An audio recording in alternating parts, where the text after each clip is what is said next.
Hello everyone and welcome to Taiyari 360 YouTube channel. तो आज आपका कंसेप्ट थ्रू पीवाईक्यू सीरीज के लेक्चर नंबर 5 में स्वागत है, जहां मैं डिस्कस करूंगा प्रॉफिट एंड लॉस के आए हुए पीवाईक्यूज सी सेट में और कंसेप्ट को देखेंगे कि कैसे कैसे क्वेश्चन सॉल्व हो सकते हैं। और अगर आपको इन्हीं कंसेप्ट को डिटेल में जानना है तो आप मेरे साथ जुड़ सकते हैं मेरे कोर्स में, जो कि स्टार्ट हो चुका है और आप उसको परचेज कर सकते हैं हमारी वेबसाइट पे जाके, जो कि ओनली सिर्फ 999 में है, जिसके अंदर मैंने कंसेप्ट को डिटेल में और जो कि एग्जाम स्पेसिफिक कंसेप्ट है उनको डिस्कस करा है और टाइम इफेक्टिव मैनर में हम क्वेश्चन को कैसे डील करें वो सारी चीज भी मैंने बताई। चलिए ठीक है, स्टार्ट करते हैं सेशन को। सबसे फर्स्ट क्वेश्चन अगर देखा जाए तो सबसे फर्स्ट क्वेश्चन में बोलता है कि इफ अगर सोहम जो है वो while selling 2 goats at the same price makes a profit of 10% on one goat and suffers a loss of 10% on the another one. ये यूपीएससी 2014 में क्वेश्चन आया था कि अगर सोहम क्या करता है, 2 गोट्स को क्या करता है, सेल करता है, तो पहली पे उसको 10% का प्रॉफिट है, दूसरी को 10% पे लॉस पे बेचता है वो, तो टोटल ओवरऑल उसका कितना प्रॉफिट या कितना लॉस हुआ, तो आपको वो सारी चीजें बतानी है। तो उसने ऑप्शन में दे रखा है। कल मैंने आपको एक अप्रोच बताई थी कि सर अगर गोट में इस तरीके का कोई क्वेश्चन, मतलब गोट का पूछ रहा है वो, ठीक, अगर कभी भी इस तरीके का क्वेश्चन आ जाता है तो आपको क्या करना है, सक्सेसिव मेथड लगाना है। एस इक्वल टू क्या पढ़ते थे हम sir, A plus B plus A B by 100, ये मैंने कल बताया था आपको, ठीक। तो एक बार क्या हुआ, 10% का प्रॉफिट हुआ है, 10 प्लस का साइन आएगा, दूसरे में लॉस हुआ है तो माइनस का साइन और प्लस, लेकिन एक में प्रॉफिट हुआ है एक में लॉस हुआ है 10% का, तो प्लस माइनस माइनस हो जाएगा, तो अगर आप करेंगे तो मल्टीप्लाई, तो 10 इंटू 10 डिवाइडेड बाय 100, 10 में से 10 माइनस करेंगे तो 0 आएगा और ये कितने टाइम चला जाएगा, 1 टाइम, -1, यानी कि ओवरऑल -1। -1 का मतलब क्या है कि -1% का आपको लॉस हुआ है, तो यानी कि ही suffers a loss of 1%। Minus का मतलब क्या बताता है, लॉस, और प्लस में आए तो वो प्रॉफिट बताता है, 0% आए तो नो चेंज बताता है। ओके, चलिए ठीक है, नेक्स्ट क्वेश्चन कि इफ अगर कोई शॉपकीपर, क्या इसमें बोलता है कि इफ अगर कोई शॉपकीपर किसी एक आर्टिकल को 40 रुपीज पे बेचता है तो उसको X% प्रॉफिट होता है, लेकिन जब वो उसी आर्टिकल को 20 रुपए पे बेचता है तो उसको जितने परसेंट का प्रॉफिट हुआ है उतनी ही परसेंट का लॉस होता है। मतलब कुल मिला के कोई एक शॉपकीपर है ए, वो मतलब किसी एक आर्टिकल को 40 रुपीज में बेचता है और किसी एक आर्टिकल को 20 रुपीज में बेचता है, लेकिन जो होने वाला प्रॉफिट और लॉस है वो दोनों में सेम है। यानी कि जस्ट एग्जांपल कि अगर 10% का यहाँ पे प्रॉफिट हो रहा है तो 10% का लॉस हो रहा है, यानी कि अगर वो उसको 20 पे बेच रहा है तो सेम परसेंट का ही लॉस हो रहा है जितने परसेंट का प्रॉफिट हो रहा है। तो कुल मिला के अगर मैं देखूं तो मैं आपको यहाँ पे एक चीज बताता हूं कि आप इसको ऑप्शन उठा के भी देख के कर सकते हैं, ऑप्शन उठा के भी आप इसको सीधा कर सकते हैं। अब आप खुद समझ लीजिए कि फिर वो उसने पूछा कि आपसे ओरिजिनल कॉस्ट क्या है, उस आर्टिकल की ओरिजिनल कॉस्ट क्या है, ठीक। मान लीजिए कि मैं इसमें से 30 उठा लेता हूं ऑप्शन में से कि उस ओरिजिनल कॉस्ट उसकी 30 है, तो अब आप खुद देखिए, अगर मैं उसको 40 पे बेच रहा हूं तो 10 रुपए मिल रहे हैं, और अगर मैं उसको 20 पे बेच रहा हूं तो 10 रुपए का मेरा लॉस हो रहा है। पर जब लॉस और प्रॉफिट दोनों की वैल्यू बराबर है तो ऑब्वियसली बात है जो होने वाला प्रॉफिट और होने वाला लॉस है वो भी सेम होगा। समझ रहे हैं आप, मैंने ये सीधा ऑप्शन से उठा लिया। अगर मैं कोई भी आर्टिकल 10 का मान लेता तो वो पहले 20 का बिक रहा था, अब 40 का। अरे आप ये देखिए कि अगर वो 20 का बिक रहा है और 40 का बिक रहा है, वैल्यूज में डिफरेंस है, यहाँ पे कितने का डिफरेंस आया, 10 का, यहाँ पे कितने का डिफरेंस आ रहा है, 20 का, तो परसेंटेज भी चेंज हो जाएगी, तो पहला ऑप्शन नहीं हो सकता। मैं ये आपको एक कॉमन माइंड, जो हम कूल माइंड से सीधा कर सकते हैं, कुछ कंसेप्ट ही नहीं लगाया मैंने, सीधा वैल्यूज को उठाया। अब मैं 20 रुपए की कोई ओरिजिनल, मैं मान लेता हूं कि 20 रुपए उसकी ओरिजिनल कॉस्ट है, अब वो 20 में ही बेच रहा है तो यहां पे कोई वैल्यू में चेंज नहीं। अगर वो 40 में बेच रहा है तो वैल्यू में चेंज कितना रहा है, 20। सर 0 और 20, ऑब्वियसली बात है वैल्यू में चेंज है तो परसेंटेज बराबर हो ही नहीं सकती है।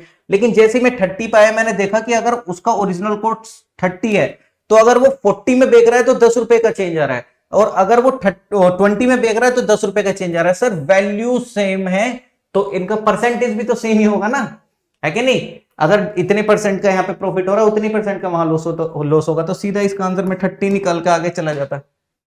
ठीक, मैंने क्या करा, मैंने देख लिया कि 20 और 40 के बीच में एक वैल्यू ऐसी आ रही है जो कि इस ऑप्शन में दे रखी है, जो कि 30 है, इसलिए मैंने सीधा आंसर लगाया और मैं आगे निकल गया। ठीक, तो ये आपको एक कॉमन अप्रोच है। अब आपको इसके ऊपर कंसेप्ट समझने हैं तो आप मेरे साथ जुड़िएगा मेरे कोर्स में। ठीक, अब यहां पे भी देखो यूपीएससी एक कंसेप्ट पे बार बार क्वेश्चन पूछ रहा है सक्सेसिव, चाहे वो परसेंटेज का हो चाहे वो यहाँ पे हो। तो यहाँ पे गोपाल ने एक फोन मतलब Gopal bought a cell phone and sold it to Ram at 10% profit, यानी कि उसने वो राम को 10% प्रॉफिट पे बेच दिया। यानी कि गोपाल ने एक फोन लिया और उसको 10% प्रॉफिट पे बेच दिया। राम ने क्या करा, राम उसको दोबारा सेल करना चाह रहा है ठीक गोपाल को, लेकिन वो उसने कितना करा 10% के लॉस पे। तो अब बताइए कि अब मतलब गोपाल को प्रॉफिट हुआ कि लॉस हुआ, मतलब कुल मिला के जब उसने एक कोई फोन खरीदा गोपाल ने तो वो 10% के प्रॉफिट पे बेच दिया, लेकिन जब वो राम उसको वापस करने गया ठीक तो राम ने उसको 10% के लॉस पे उसको बेचा है।